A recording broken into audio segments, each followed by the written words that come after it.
President, we have a national emergency.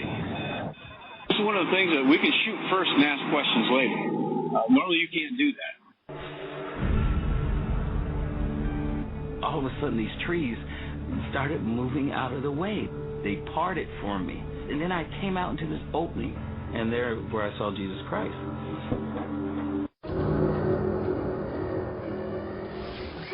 Back in 1927, an American socialist, Norman Thomas, 6 times candidate for president on the Socialist Party ticket, said the American people would never vote for socialism.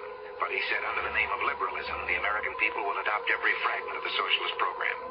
He is more imminent. James Madison, in 1788, speaking to the Virginia Convention, said, "Since the general civilization of mankind, I believe there are more instances of the abridgment of the freedom of the people by gradual and silent encroachment of those in power than by violent and sudden usurpations." When men were free. Broadcasting live from a secret location buried deep below the earth, you're about to make a connection to the signs of the times. W. Dean Shook is live on the air right now.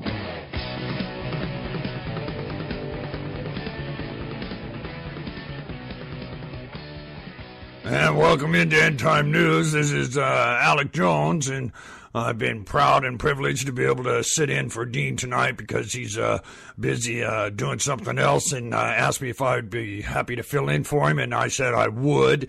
It's a great honor for me to be on End Time News, and I'm glad to be here. And we're going to talk about false flags for the military complex, and everybody knows that this has to do with vaccinations, and everybody's going to die. So let's get this out. Hey, what are you guys doing? Hey, he asked me to be here. Honest, he did. Hey, let go of me. Let go of me. And I am your host, W. Dean Shook, who says security is a waste of money. Thank you very much for being here. This is End Time News. I am your host, W. Dean Shook. We are a iHeartRadio station. Welcome to all of our listeners on the iHeartRadio network, all of our regular broadcast affiliates, our internet affiliates, Blog Talk Radio, and the Spreaker Radio Network. Thank you for being here for this important program. Before we start it, though, I'd like to make an announcement. According to WND, in response to the intense pressure from the majority of the House and Senate, as well as a huge membership of the NRA and the GOA, the Bureau of Alcohol, Tobacco, and Firearms abruptly reverses its decision to ban the .556 and the M855 green tip ammo. Commonly popular used for home protection and sporting firearms, the reversal is a short-term victory for gun owners. ATF headquarters sent the following tweet. They said, "You spoke, we listened." Gun owners argued that the ATF had no legal or constitutional authority to ban the ammunition. The Obama administration buckled under the more than 80,000 comments received.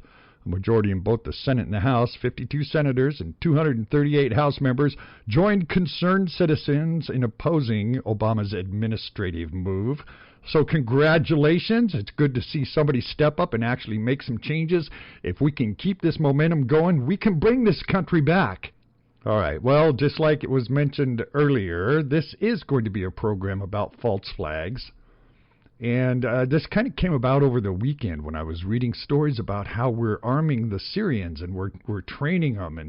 And it says now that they're joining ISIS. Well, because of this, we're going to talk about false flags, because there's a lot of things that are going on right now that just don't add up. We're going to talk first about the false flags, and then we're going to look at a history and see if there's a precedence for this. Now, because the people that listen to this program have a little bit higher Q than the average American, and your intellect is just slightly superior, and you have the gift of critical thought, then I'm going to be able to bring this to you and let you decide what's fact and what's fiction, if any of this actually applies or makes sense. I'm not going to say one way or the other. I'm just going to put it out there and let you decide. So I want to talk about some things that really don't make any sense at all. Let's talk about the Arab Spring, Libya, Yemen. Why did we train them and arm them and then watch them join ISIS or the terrorists in Iraq? which, by the way, we left equipment and infrastructure in place when we pulled our troops out of Iraq. Despite the warning this would create a vacuum that would be filled in by these terrorists, which is exactly what happened. Now we have ISIS, who basically the United States has built, trained, and armed. And we're still training them in Syria. And then there's things like our southern border. Our southern border is wide open, even though we know for a fact Hezbollah has headquarters in South America. They've been found crossing our borders along with Boko Haram, the Somali terrorists, but not quite as many from them now that we're bringing them into the United States at 800 of them a month without background checks, moving them into Minnesota basically. Then they leave and go back to fight with Boko Haram, and we let them come right back in. And when we, the people, say we shouldn't be allowing these people to come back after they go and fight with Boko Haram, our government says we will not revoke their passports. They are welcome back, no problem. What about the no-go zones here in America? No one in the administration wants to do anything to prevent these terrorists from setting up shop in America. And then on top of that, they're doing all of these things and distracting us at the same time. Now, you remember the first Athens Games were played completely in the nude. Why? Because they knew the people would be at the naked games and not attending to government, who, while the people were distracted, ran amok. And what better way to distract us than things like homosexual marriage, taking away our gun rights, watch out for the transsexual who's in the bathroom with your young daughter, global warming, Hillary's emails, and the real effective one, racism. This whole racism thing is divide and conquer. It all has to do with discrimination, homophobia, Islamophobia, political correctness, immigration. I mean, come on, have you ever seen so many serious issues all coming up at the same time ever since Obama took office? It's one right after the other, nonstop. And at the same time, with every fear-mongering statement the government makes, they take another freedom from the people, baby step by baby step. Our dictator-in-chief seems to do whatever he wants, and no one's calling him on anything. Now, I'm not going to put out some grand conspiracy theory about false flags attacks that would give government full dictatorship over America, even though that's very possible. I'm not going to put it out there as that. Like I said, I'm going to present this and let you, the listener, decide what's fact, what's fiction, because it's probably a mix of both. You know, government-engineered false flag terrorism is a historically established fact.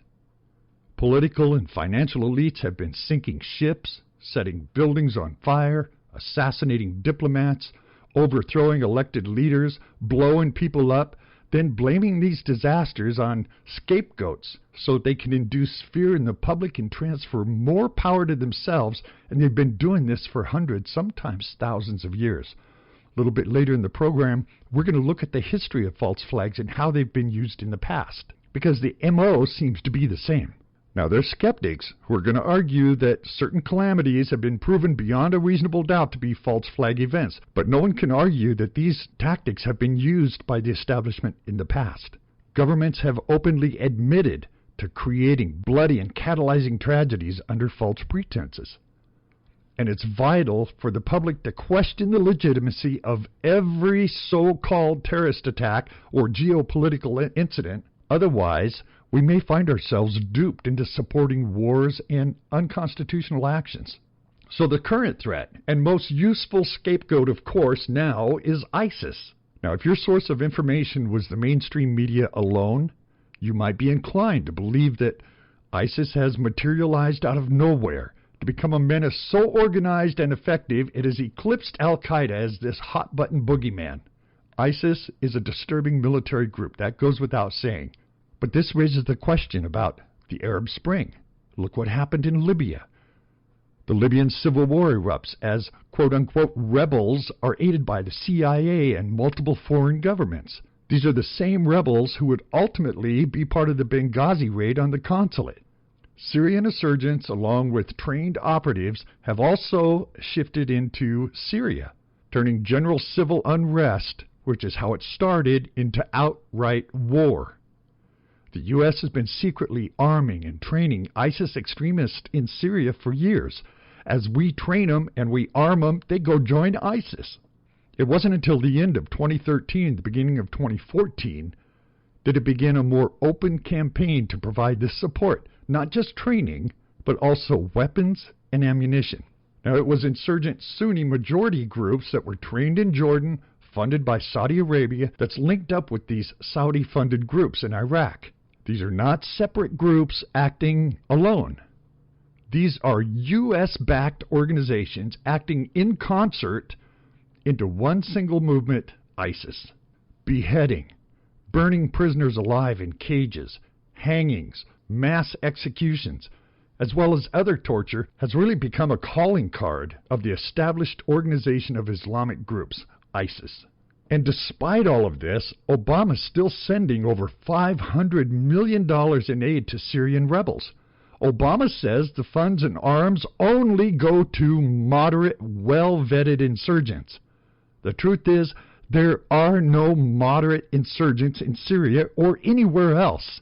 These Islamists all have the same goal. And I think it's interesting, on the Council of Foreign Relations website, they argued that the inclusion of extremist al-Qaeda elements in the Syrian insurgency improved the morale of the movement. The Free Syrian Army needs al-Qaeda now. The Council for Foreign Relations acknowledges that the goal of al-Qaeda operatives in Syria is not necessarily to overthrow Assad, but to establish an Islamic state. And despite this, the CFR still continues its support for the strategy to overthrow Assad.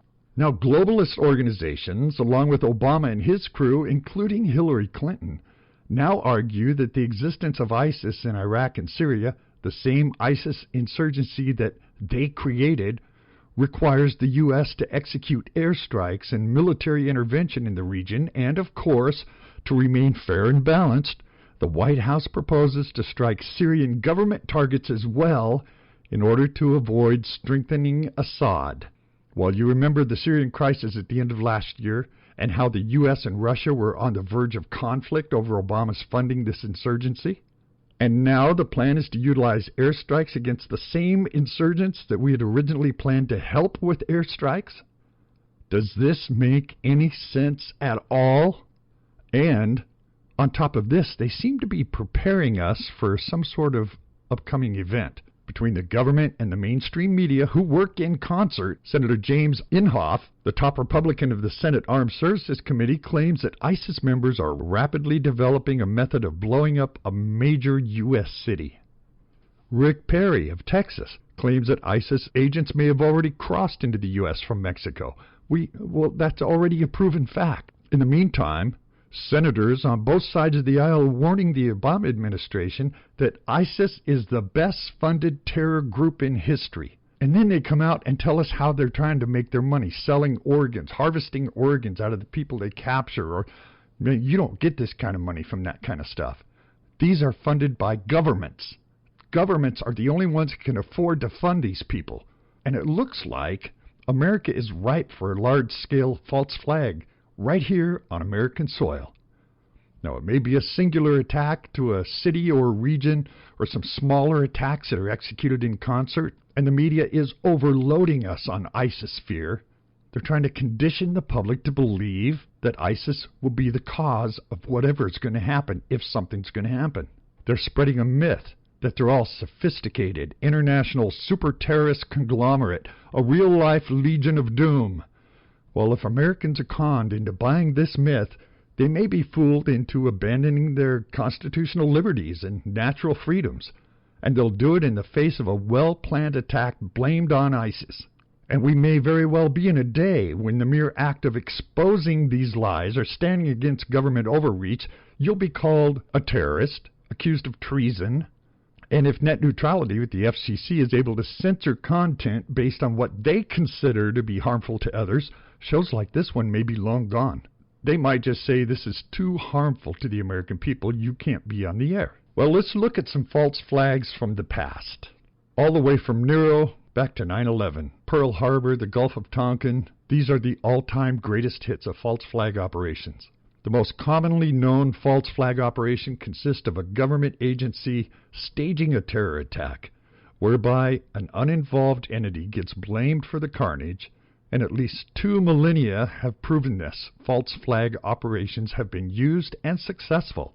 All you need are healthy doses of propaganda and ignorance provided by a great recipe for endless war. You know, in a book called The War is a Racket, a 2-time Medal of Honor recipient, General Smiley Butler, wrote, I spent 33 years and 4 months in active military service, and during that period I spent most of my time as a high-ranked muscle man for big business and for Wall Street and the bankers. In short, I was a racketeer, a gangster for capitalism. I helped make Mexico, and especially Tampico, safe for American oil interest in 1914. He said, I helped make Haiti and Cuba a decent place for the National City Bank boys to collect their revenues in. I helped in the raping of a half a dozen Central American republics for the benefit of Wall Street. I helped purify Nigeria for the National Banking House of Brown Brothers in 1902. He said he brought light to the Dominican Republic for the American sugar interest in 1916. He helped make Honduras right for the American fruit companies in 1903. In China in 1927, he helped see to it that Standard Oil went on its way unmolested. Well, you may not have heard of some of these, but here are some others that I bet you have heard of. In 64 A.D., this is how far back it goes. This is the Great Fire from Nero. This fire burst through rooftops and shops near the mass entertainment of chariot racing called Circus Maximum. The flames, whipped by a strong wind, rapidly engulfed densely populated areas of the city. After burning uncontrolled for 5 days, 4 of the 14 Roman districts were burned to the ground. 7 more were severely damaged. It was no secret that Nero wanted to build a series of palaces, which he planned to name Neropolis. But the planned location was in the city, and in order to build Neropolis, a third of Rome would have to be torn down. Well, the Senate rejected the idea. Then, coincidentally, the fire cleared the very real estate that Neropolis required. Despite the obvious benefit, there's still a good probability that Nero did not start the fire. Up to 100 small fires regularly broke out in Rome each day. On top of that, the fire destroyed Nero's own palace, and it appears that Nero did everything he could to stop the fire. Accounts of that day say that when Nero heard about the fires, he rushed back from Antium to organize a relief effort. Using his own money, he opened his palace to let in the homeless and had food supply delivered to the survivors. Now, it says Nero also devised a new urban development plan that would make Rome less vulnerable to fire. But although he put in place rules to ensure a safer reconstruction, he also gave himself a huge tract of city property with the intention of building his new palace there.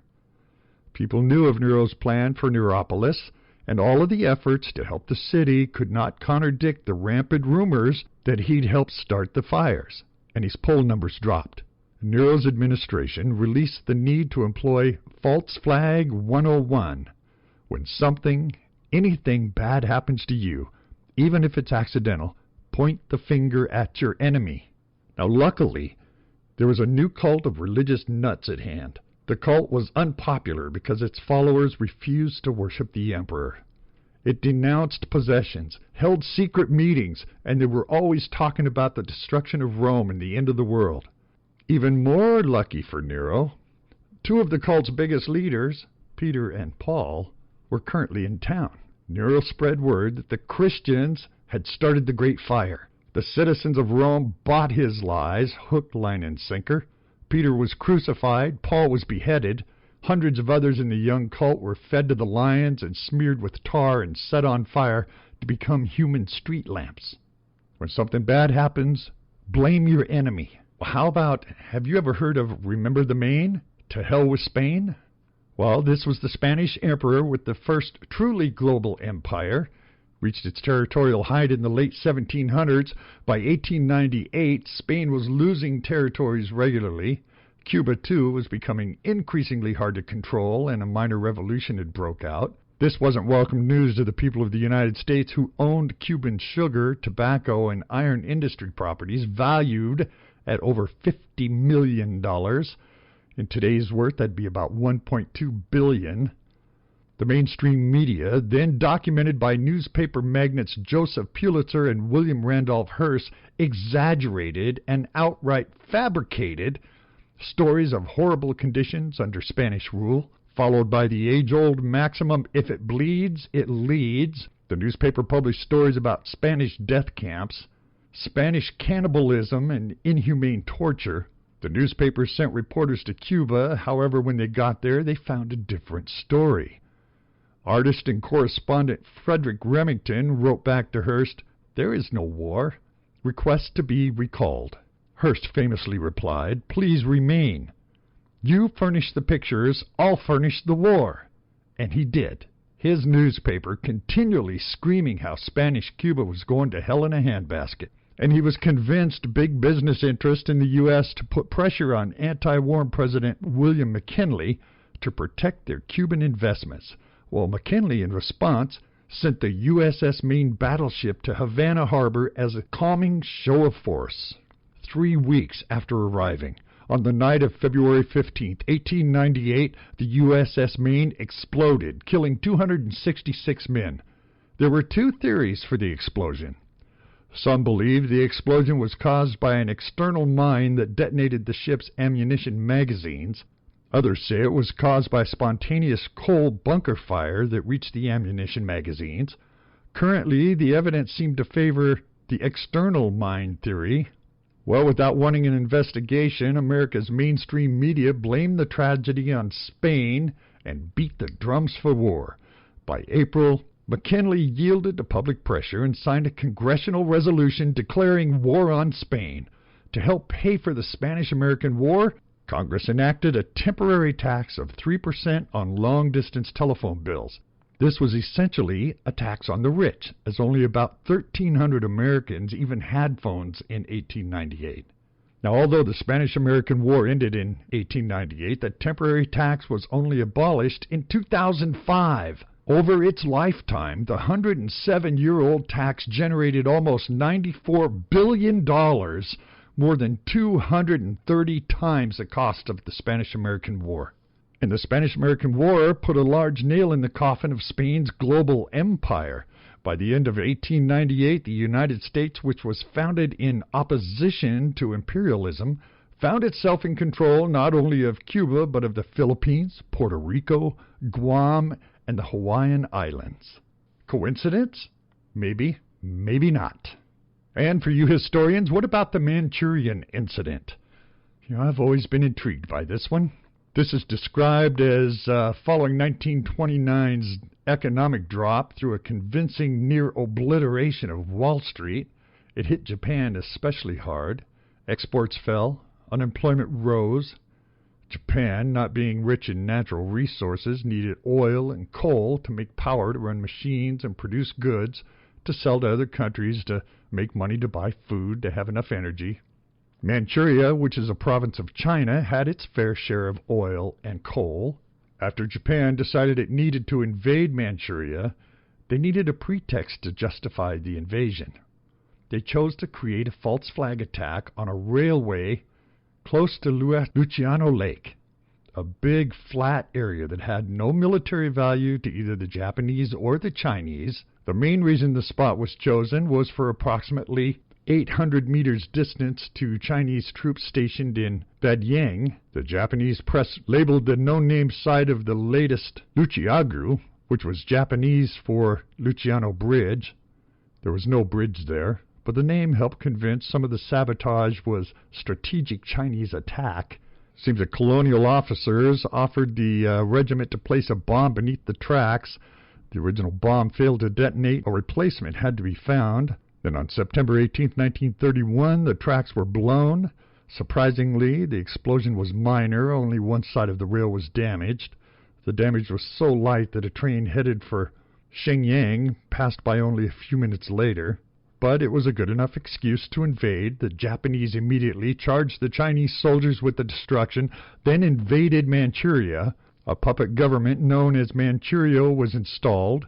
The League of Nations investigated in 1932. They reported that the invasion was an act of defense, just as Japan had advertised, which of course was actually a false flag attack. And there's also the secrets of the Reichstag fire, 1933, just a week before general elections that might replace enough Nazis in office to make Hitler de facto dictator. The Reichstag, which housed the parliament of the German Empire, was set on fire. Adolf Hitler assured everyone that communist terrorists started the fire. Hitler's party member Hermann Göring stated that he had secret evidence that would soon be made public, evidence that proved communists did it. This proclamation came on top of weeks of Nazi-organized street violence designed to whip the public into a pathological fear of communists.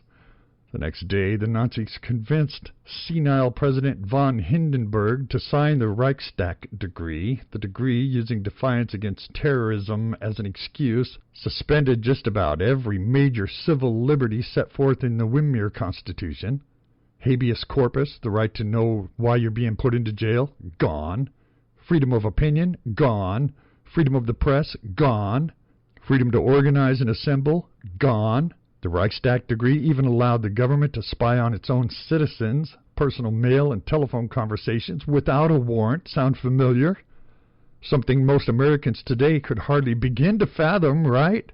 A precursor to George W. Bush's secret order in 2002 ordering the National Security Agency to do just exactly the same thing.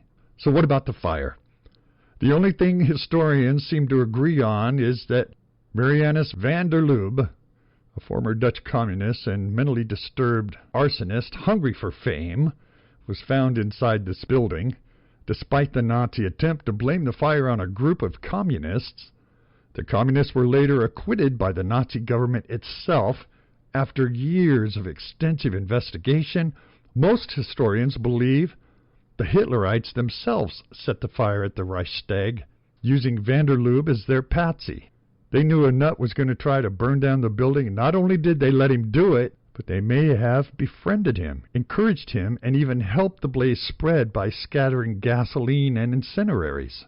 Then most Germans, feeling safe from terrorism again, didn't mind that their freedoms and liberties had been stolen, or that so much of their lives and work had become so strictly controlled. On the contrary, they felt very enthusiastic and patriotic about the new government because they ignorantly believed the new government cared about them. And as long as the average citizen worked hard, kept his mouth shut, and let his kids take part in the Hitler Youth Organization, they stayed out of the detention camps. Sound familiar? Well, what about the fake invasion of Gliwice? Historians say this. In the late evening of Thursday, August 31st, 1939, German court operatives, pretending to be Polish terrorists, seized the Gliwice radio station in the German polar border region of Silesia. The station's music program came to an abrupt halt, followed by frantic German voice announcing that Polish informants were marching toward town. Germany was being invaded by Poland. Then, like a bad imitation of the previous year's infamous War of the Worlds broadcast, the transmission went dead for a moment of dramatic silence. Soon the airwaves popped and crackled to life again. At this time, Polish voices called for all Poles in the broadcast area to take up arms and attack Germany. Well, in no time, radio stations across Greater Europe picked up the story. The BBC broadcast statement said this: there have been reports of an attack on a radio station in Gliwice, which is just across the border in Silesia. German news agencies report the attack came about 8 p.m. this evening when the Poles forced their way into the radio station and began broadcasting a statement in Polish. Within quarter of an hour, reports said the Poles were overpowered by German police who opened fire on them. Several of the Poles were reported killed, but the numbers were not known yet. At this, Hitler invented an excuse to invade Poland, which he did the next day. This was the beginning of World War II. What really happened? Alfred Najak received the orders, Henrik Müller, chief of the Gestapo, to put the staged terrorist attack together at this Gliwice station. At Najak's disposal were what the Germans codenamed canned goods, which were dissenters and criminals kept alive in detention camps till the Gestapo needed a warm, dead body. Then to add coherency to the Gliwice attack, Najak brought along Franzisk Honeck, a German. He was known as a Polish sympathizer. Before arriving at the station, the Gestapo gave him a lethal injection. Then they dressed him up like a Polish terrorist, brought him to the front of the radio station, Jacques later testified that the man was unconscious but not dead yet when he was shot full of pistol rounds. Then the police and press found Honeck's body. They assumed he had been one of the fictional Polish terrorists that attacked the station. All in all, there were 21 fake terror attacks along the border that same night, many of them using quote-unquote canned goods from German prisons, so there'd be plenty of bodies in the morning. Evidence of Polish attackers that had been shot in self-defense. Well, the next day, after a long night filled with fake terror, Hitler gave a speech to the German army, complete with synthetic anger. The Polish state had refused the peaceful settlement of relations which I desired, he said, and has appealed to arms. Germans in Poland are persecuted with bloody terror and driven from their houses. A series of violations on the frontier, intolerable to a great power, prove that Poland is no longer willing to respect the frontier of the Reich.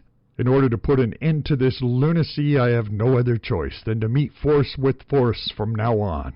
The German army will fight the battle for honor and the vital rights of reborn Germans with hard determination.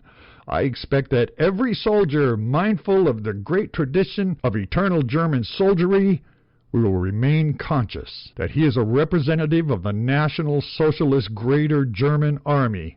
Long live the people of our Reich. And had it not been for the Nuremberg trials in 1945, the real story behind the Gleiwitz attack might have never been uncovered.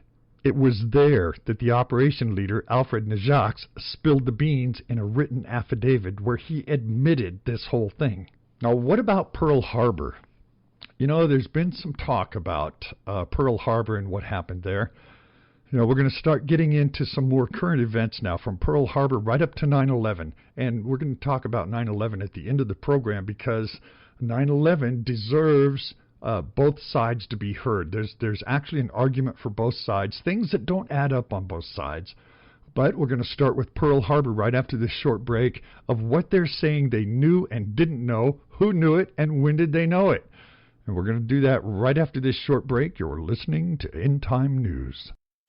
Concerning that, though, there's a lot of emails going around. It gets rather terrible. A Newsweek poll shows that 12% of America believes that you're a Muslim, and 26% believe you were raised in a Muslim home. A lot of misinformation. How do you fight that? Well, you know, by getting on Larry King and telling everybody I'm a Christian and I wasn't raised in a Muslim home, and pledge allegiance to the flag, and you know, all the things that have been reported in these emails are completely untrue and have been debunked again and again and again. So all you can do is just tell the truth and trust in the American people that over time they're going to know what the truth is. Assalamu alaikum. Many other Americans have Muslims in their families or have lived in a Muslim majority country. I know because I am one of them. But my father came from a Kenyan family that includes generations of Muslims. As a boy, I spent several years in Indonesia and heard the call of the azan at the break of dawn. I have known Islam on 3 continents before coming to the region where it was first revealed. That experience guides my conviction.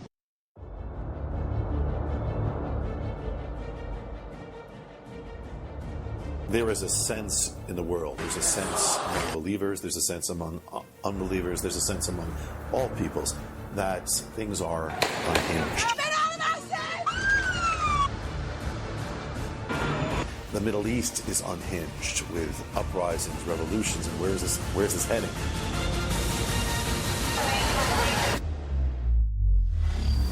How are followers of Jesus to relate to all of these things? How do they relate to biblical prophecy?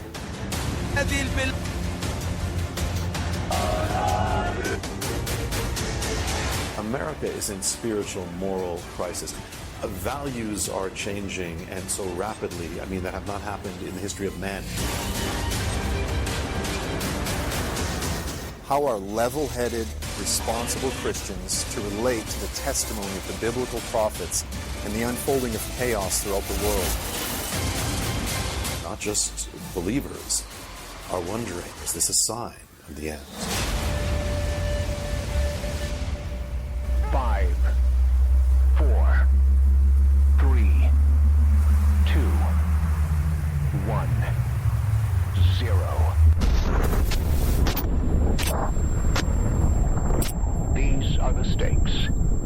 either stand up to supporters of terrorism, or we and our allies risk losing the freedom we cherish. We must not let the jihadist government of Iran get a nuclear bomb. President Obama has had opportunity to stop them, but he's failing. Join with us, and let's secure America now.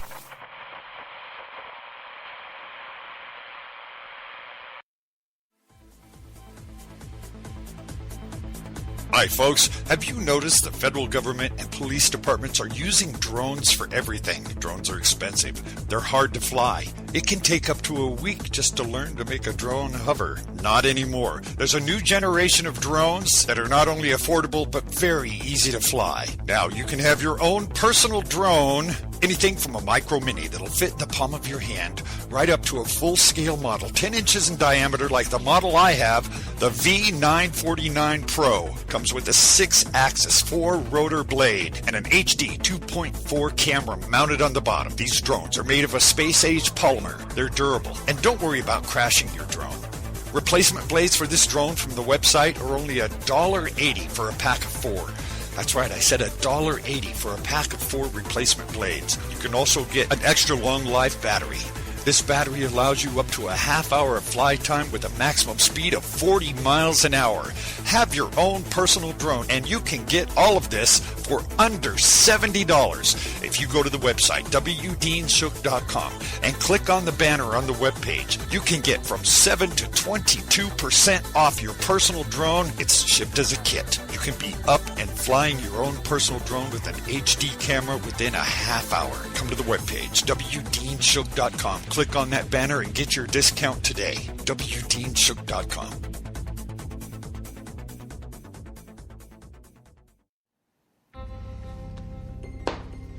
You know, seems these days that not a single one of us steps on a train, boards an airplane, attends a concert or a sporting event and doesn't have at least a fleeting concern that terror could strike.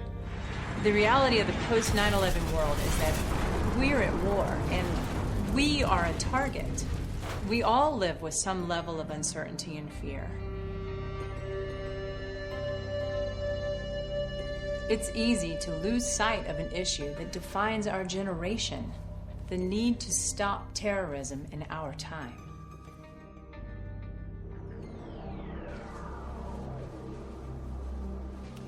Our president apologizes for America, and he's made it clear that the era of American exceptionalism is over. He campaigned on closing Guantanamo and trying terrorists in civilian court.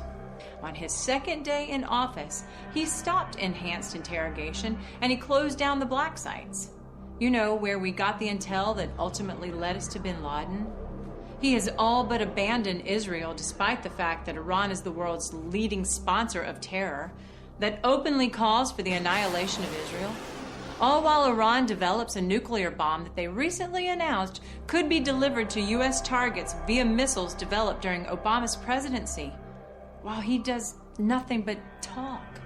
The question for every American is simply, are we safer? AreWeSafer.com provides you with the facts and the potential consequences of these failed policies so that you can make informed decisions. I mean, let's face it. If things don't change, everything will change. And we all hope that day never comes.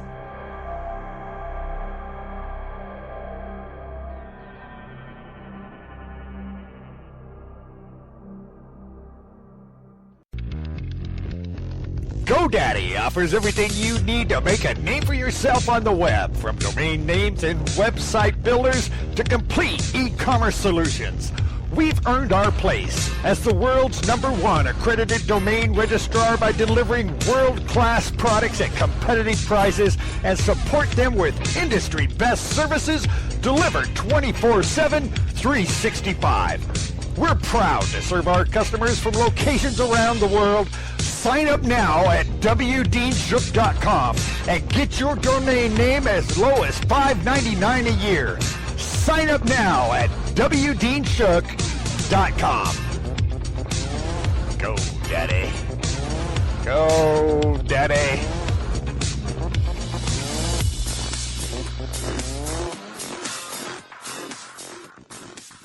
Do you think the media is biased? Maybe they're leaving something out, or there's something they're not telling you. Now, you have a source for the truth in the news. W. Dean Shook, End Time News. Your connection to the signs of the times. All right, thank you for that break. I appreciate it very much. We had to run a little security check, make sure we didn't have any more invaders. So let's talk about the myth of Pearl Harbor. Here's what they're saying. Sunday morning, December 7th, 1941, Japanese launched an attack at Pearl Harbor that decimated the U.S. Pacific Fleet and forced the United States to enter World War II. That's what most of us were taught as school children, except for the date. Everything you just heard, according to them, is a myth. In reality, there was no sneak attack. Now, just like you, when I read that, I said, now come on. Well, they say the Pacific Fleet was far from destroyed. Furthermore, the United States took great pains to bring about the assault. Come on. I just had a problem believing that. Well, they say that on January 27th, 1941, Joseph C. Crew, U.S. ambassador to Japan, wired Washington that he had learned of a surprise attack on September 24th. A dispatch from Japanese naval intelligence to the consul general in Honolulu was deciphered. The transmission was a request for a grid of the exact location of ships in Pearl Harbor. Surprisingly, Washington chose not to share this information with the officers at Pearl Harbor. Then, November 26th, the main body of the Japanese strike force, consisting of 6 aircraft carriers, 2 battleships, 3 cruisers, 9 destroyers, 8 tankers, 23 fleet submarines, and 5 midget submarines, departed from Japan for Hawaii. They say despite the myth that the strike force maintained strict radio silence, U.S. naval intelligence intercepted and translated many dispatches. There was no shortage of dispatches. Tokyo sent over 1,000 transmissions to the attack fleet before it reached Hawaii. Some of these dispatches, in particular this message from Admiral Yamamoto, left no doubt that Pearl Harbor was the target of the Japanese attack. The task force headed this movement strictly secret and maintaining close guard against submarines and aircraft, shall advance into the Hawaiian waters, and upon the very opening of hostilities shall attack the main force of the United States fleet and deal it a mortal blow. The first air raid is planned for the dawn of X Day, exact date to be given by later order. Even on the night before the attack, U.S. intelligence decoded a message pointing that Sunday morning was a deadline for some kind of Japanese action. The message was delivered to the Washington High Command more than 4 hours before the attack at Pearl Harbor, but as many messages before, it was withheld from Pearl Harbor commanders. Although many ships were damaged at Pearl Harbor, they were all old and slow. The main targets of the Japanese attack fleet and the Pacific Fleet aircraft carriers, but Roosevelt made sure that these were safe from the attack. In November, at about the same time as the Japanese fleet left Japan, Roosevelt sent the Lexington and Enterprise out to sea. Meanwhile, the Saratoga was in San Diego. So why did Pearl Harbor happen? They say because Roosevelt wanted a piece of the war pie. Having failed to bait Hitler by giving $50 billion in war supply to Britain, Roosevelt switched focus to Japan. Basically, Roosevelt knew war with Japan was a legitimate backdoor to joining the war in Europe. On October 7, 1940, one of Roosevelt's military advisors, Lieutenant Commander Arthur McCullum, wrote a memo detailing an 8-step plan that would provoke Japan into attacking the United States. Over the next year, Roosevelt implemented all 8 of the recommended actions. In the summer of 1941, the U.S. joined England in an oil embargo against Japan. Japan needed oil for its war with China, had no remaining options but to invade the East Indies and Southeast Asia to get new resources. That required getting rid of the U.S. Pacific Fleet first. Although Roosevelt may have got more than he bargained for, he clearly let the attack on Pearl Harbor happen, even helped Japan by making sure the attack was a surprise. He did this by withholding information from Pearl Harbor's commanders and even by ensuring the attack force wasn't accidentally discovered by commercial shipping. As Rear Admiral Richard K. Turner stated in 1941, "We are prepared to divert traffic when we believed war was imminent. We sent the traffic down via the Torres Strait so that the track of the Japanese task force would be clear of any traffic." Was that a false flag or just a huge blunder? Well, how about July 1954? Israeli terrorist cell uncovered in Egypt. This was an Israeli terrorist cell that was activated inside Egypt. The ensuing attack, cleverly designed to look like the works of Arabs, blasted and torched American and British targets. First, the Israeli terrorists firebombed the Alexandria post office. Then they firebombed the U.S. Information Agency libraries, one in Alexandria, one in Cairo. Then they firebombed a British-owned Metro-Goldwyn-Mayer theater, a railway terminal, the Central Post Office, and a couple more theaters.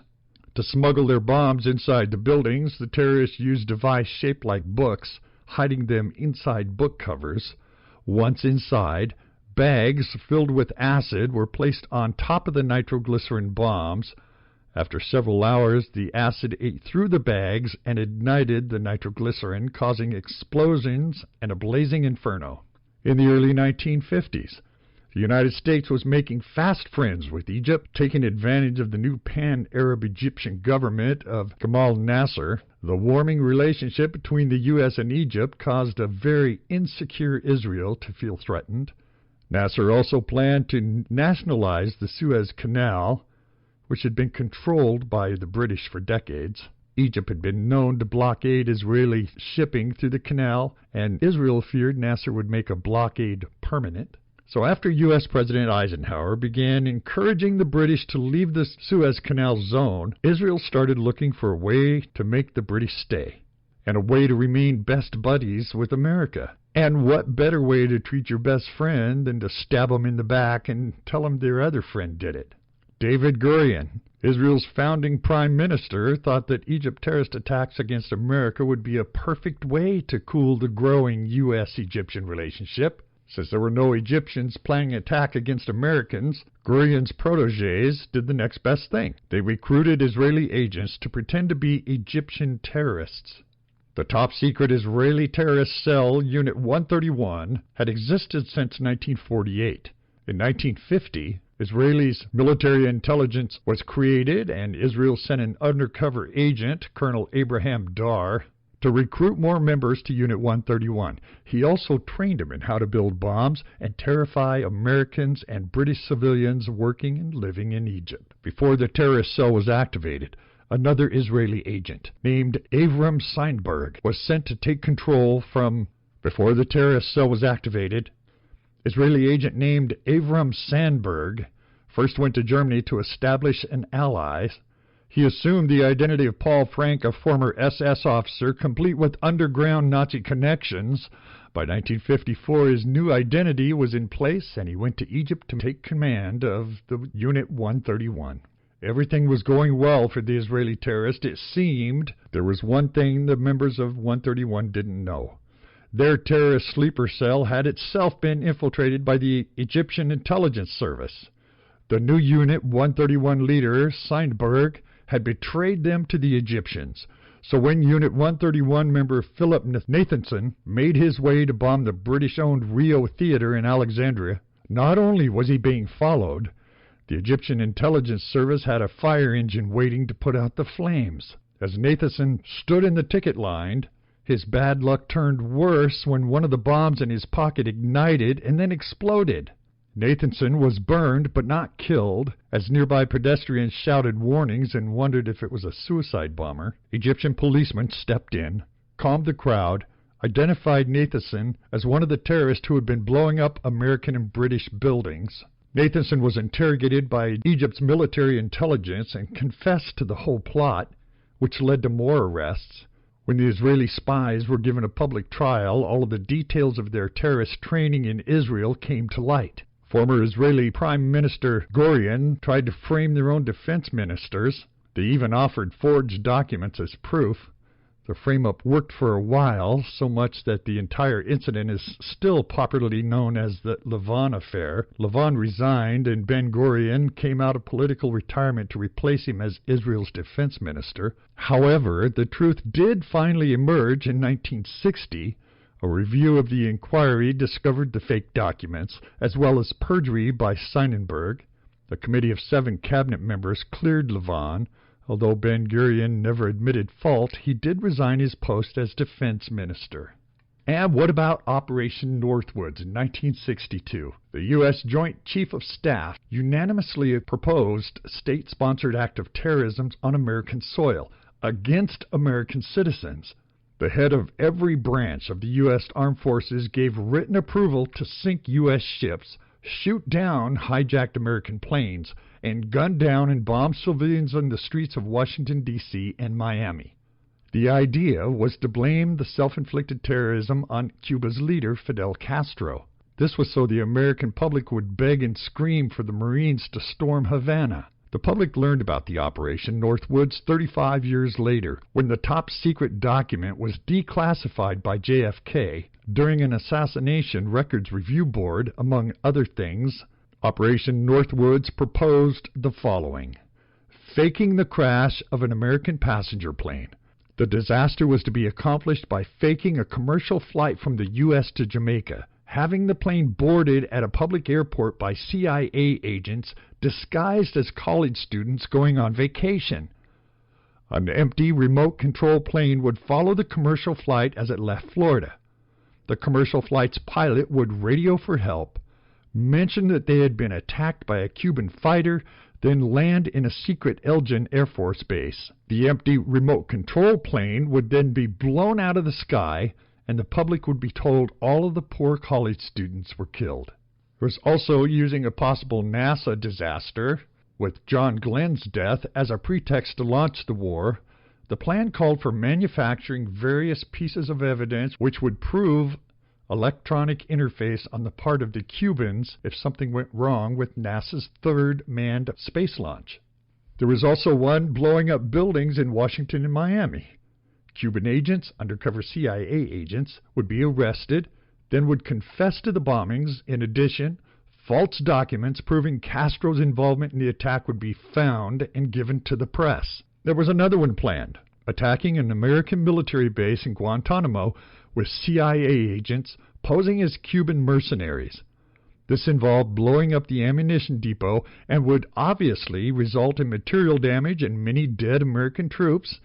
As a last resort, the plan even mentioned bribing one of Castro's commanders to initiate the Guantanamo attack. Now, I think that deserves repeating. The Pentagon considered using our tax dollars to bribe another country's military to attack our own troops in order to initiate a full-scale war. And Operation Northwoods was only one of several plans under the umbrella of Operation Mongoose. Shortly after the Joint Chiefs of Staff presented the plan in March of 1962, President Kennedy, still smarting from the Bay of Pigs fiasco, declared he would never authorize a military invasion of Cuba, and in September, Kennedy denied the chairman of the Joint Chiefs of Staff, General Lyman Limitzer, a second term as the nation's highest-ranking military officer, and by the winter of 1963, Kennedy was dead, killed, apparently, by a Cuban sympathizer in the streets of an American city. Maybe that actually explains Kennedy's assassination. There's something to consider. How about the Gulf of Tonkin in 1964? 3 North Vietnamese torpedo boats attacked a U.S. destroyer, the USS Maddox. The boats reportedly fired torpedoes at the U.S. ship in international waters in the Gulf of Tonkin, about 30 miles west of the Vietnam coast. On August 4th, the U.S. Navy reported another unprovoked attack on the USS Maddox and the USS Turner Joy. Within hours, President Lyndon B. Johnson ordered a retaliatory strike. As the bases for North Vietnamese torpedo boats were bombed, Johnson went on TV and told Americans that repeated acts of violence against the armed forces of the United States must be met not only with alert defense, but with a positive reply. The reply is being given as I speak tonight. The next day, Secretary of State Robert McNamara assured Capitol Hill that the Maddox had only been carrying out a routine mission of the type we carry out all over the world all the time. McNamara said the two boats were in no way involved in the recent South Vietnamese boat raids against North Vietnamese targets. Of course they weren't. At Johnson's request, Congress passed the Gulf of Tonkin Resolution. The resolution pre-approved any military actions Johnson would take. It gave Johnson a free ticket to wage war in Vietnam as large as the president wanted. And true to his large Texas roots, Johnson gave a big war. In 1969, over 500,000 troops were fighting in Indonesia. Despite McNamara's testimony to the contrary, the USS Maddox had been providing intelligence support to South Vietnamese boats carrying out raids against North Vietnam. McNamara had also testified there was unequivocal proof an unprovoked second attack against the USS Maddox. In fact, the second attacks never occurred at all. At the time of the second incident, the two U.S. destroyers misinterpreted radar and radio signals as attacks by the North Vietnamese Navy. It's now known that no North Vietnamese boats were even in the area. So for 2 hours, the two U.S. destroyers blasted away at a non-existent radar targets and vigorously maneuvered to avoid phantom North Vietnamese ships. Even though the second attack only involved two U.S. ships defending themselves against a non-existent army, the President and Secretary of Defense used it to coerce Congress and the American people to start a war they neither wanted or needed. And after the Vietnam War turned into a quagmire, Congress decided to put limits on the President's authority to unilaterally wage war. Thus, on November 7th, 1973, Congress overturned President Nixon's veto and passed the War Power Resolution. It requires the President to consult with Congress before making any decision that engages the U.S. military in hostility. And it's still in effect today. Even though our current President doesn't think it applies to him, it does. All right, I want to take a couple minutes here and talk about the September 11 attacks. Now, I know there's a lot of controversy out there. There's a lot of people that say that they have unequivocal proof that this was a false flag attack. There's others that say there's just no way. Well, I read through this first, and they make a very good case for why it could have been a false flag attack. But my problem is, I have a real problem thinking that someone would sacrifice 3,000 lives for a false flag attack. Now, I fully understand man's inhumanity toward man, that people that are thirsty for power can do some pretty devastating things. So let's see what they're saying here about 9/11, and you decide. Here's what they're saying. That like many other buildings in the 1970s, the Twin Towers were constructed with vast quantities of cancer-causing asbestos. The cost of removing the Twin Towers asbestos? A year's worth of revenues at minimum, possibly as much as the value of the buildings themselves. The cost to disassemble the Twin Towers floor by floor would have run into the double-digit billions. In addition, the Port Authority was prohibited from demolishing the towers because the resulting asbestos dust would cover the entire city, which it did when they collapsed, resulting in many cancers with a confirmed link to the World Trade Center dust. And despite its questionable status, in January 2001, Larry Silverstein made a $3.2 billion bid for the World Trade Center on July 24th. The Port Authority accepted the offer. Silverstein then took out an insurance policy that understandably covered terrorist attacks, which happened 7 weeks later. To date, Silverstein has been awarded almost $5 billion from 9 different insurance companies. And what was an asbestos nightmare turned into a $1.8 billion profit in 7 weeks. Donald Rumsfeld said the Pentagon on the morning of September 10, 2001, according to some estimates, we cannot track $2.3 trillion in transactions. This bombshell was pretty much forgotten by the next morning, so as a reward for losing $8,000 for every man, woman, and child in America, taxpayers patriotically forked over another $370 billion and counting to invade Iraq. True to form, the Pentagon promptly lost $9 billion of that money, too. 8 days after the attack, the 342-page Patriot Act was given to Congress. The same week, letters armed with anthrax from a U.S. library lab entered the mail. Subsequently, while congressional offices were evacuated, examined, cleaned, and nasal cavities swabbed, the Patriot Act remained largely unread. Then, with little debate, the Patriot Act became law, giving President Bush unprecedented power to access people's medical records, tax records, information about the books they bought or borrowed, and the power to conduct secret residential searches without notifying owners that their homes had been searched. According to statements by Lieutenant Colonel Anthony Schaefer, a Bronze Star recipient with 22 years of experience in intelligence operations, a classified intelligence program, codenamed Able Danger, had uncovered 2 of the 3 9/11 terrorist cells a year before the attacks had been identified. Schaefer alerted the FBI on September of 2000, but the meetings he tried to set up with Bureau officials were repeatedly blocked by military lawyers. 4 credible witnesses have come forward to verify Schaefer's claims. In August of 2001, a Pan American Flight Academy instructor warned the FBI that a student, Zacharias Moussaoui, might use a commercial plane loaded with fuel as a weapon. The instructor asked, "Do you realize that a 747 loaded with fuel can be used as a bomb?" Moussaoui was then arrested on immigration charges, but despite the repeated urging of the school and the local agents, FBI headquarters refused a deeper investigation. The U.S. also received dozens of detailed warnings, names, locations, and dates from the intelligence agencies in Indonesia, Great Britain, Germany, Italy, Egypt, Jordan, India, Argentina, Morocco, Russia, Israel, France, and even the Taliban.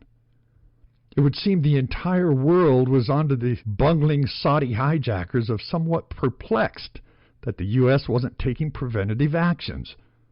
But in any case, the U.S., as if by design, chose not to investigate. Instead, Condoleezza Rice, on May 16, 2002, said, "I don't think anybody could have predicted that these people would take an airplane, slam it into the World Trade Center, take another one and slam it into the Pentagon." We also know on the morning of 9/11, multiple Air Force war games and drills were in progress. The hijackers would have never made it to their targets without these war games. Operation Northern Vigilance assured that many fighter jets would have normally been patrolling the East Coast were flying over Alaska and northern Canada in a drill that simulated a Russian air attack, complete with false radar blips. Remarkably, Operation Vigilant Guardian simulated attack planes in the northeastern sector, while real hijackers were in the same airspace. This drill had NORAD and the Air Force reacting to false blips on FAA radar screens. Some of these blips corresponded to the real military aircraft in the air posing as hijacked aircraft. That's why when NORAD Airborne Control Officer Lieutenant Colonel Dwayne Deskins heard Boston claim it had a hijacked airliner, his first words were, "It must be part of the exercise." So if you follow the money, they say that you can see that the people with the most to gain occupied these key military and civilian positions to help 9/11 happen, as well as to cover up the crime. And such is the hallmark of false flag operations throughout history. See the incredible scale of all of these shams, the sheer number of people who still refuse to see the mountain of truth in front of their eyes when it comes to this stuff. And what makes this September 11th, 2001 attack the greatest false flag operation of all time? Well, Hermann Göring said naturally the common people don't want war, neither in Russia, nor in England, nor in America, nor in Germany. That is understood. But after all, it's the leader of the country who determines policy. And it's always a simpler matter to drag the people along, whether it's a democracy or a fascist dictatorship or a parliament or a communist dictatorship, voice or no voice. The people can always be brought to the bidding of the leader. That's easy. All you have to do is tell them they're being attacked. Denounce the pacifists for lack of patriotism and exposing the country to danger. It works the same in any country. Adolf Hitler wrote a book that's forbidden in some countries. He said, in the size of the lie, there is always contained a certain factor of credibility, since the great masses of the people will more easily fall victim to the great lie than to a small one. So let's consider what the U.S. is doing right now with saying that they keep wanting to arm everybody. They want to arm people in the Ukraine, in Syria. They want to arm and train them in Yemen. They want to arm and train them in Iraq. All of these global Islamists have the same idea. It's all the same thing. It's all the same goal. Why do we keep training and arming all of these people who just turn against us and the rest of the world? What is going on here? You know, I brought up the whole false flag thing because I think it's worth considering. What they're doing doesn't make any sense. Now, I'm not saying any or all of these past things are true because we weren't there. We don't know the political situation then. It's hard to tell if this was actually fact. I'm sure some of it was. Everything is based in fact. What we need to determine now, why is the American government training all of these Islamists all over the Middle East? It's something to think about. You can email me at contact@wdeanshook.com. The homepage is wdeanshook.com. Twitter is wdeanshook. And as usual, when the dust settles and the smoke clears, I'll be back to give you more truth in the news. See you next time. Thank you. You can get these full stories and more at wdeanshook.com. That's wdeanshook.com.